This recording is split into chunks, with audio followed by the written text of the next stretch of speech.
You ready? Let's go.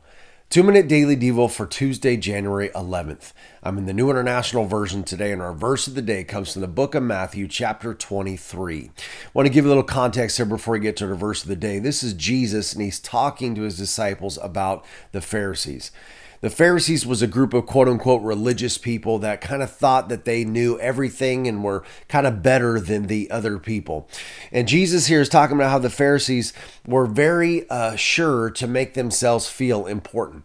They would walk around the town square and make sure everybody knew they were there. They would have people call them rabbi in front of everyone. They would, have people that would set them at the best seats at the banquet, and they were very quick to make sure that everyone knew how important that they were.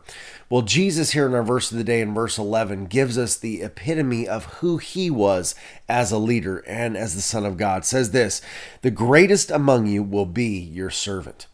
There isn't a verse that encapsulates more what Jesus thought about himself, that he knew that he came to serve and not to be served. The Bible talks about in the Philippians where he came and he made himself lower than an angel, and he made himself a human and lived as one of us and was born in a barn and then grew up and eventually died the most horrific death on the cross for you and for me. And the only reason he did that was to serve.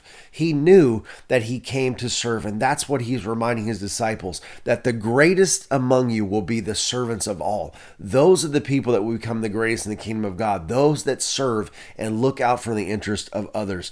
It says this here in verse 12, it says, "For those who exalt themselves will be humbled, and those that humble themselves will be exalted."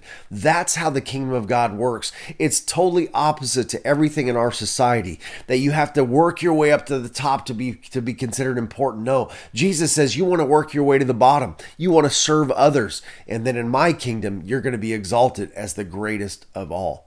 I want to encourage you today as followers of Jesus Christ, don't try to make yourself look important in front of other people. Don't try to show how smart you are or do everything to make yourself look good. Instead, let's do what Jesus did. Let's be the servant of all, so that in the true kingdom of God, in the true sense of where it actually matters, you will be exalted as the greatest. All right? That's it, guys. I'll talk to you tomorrow.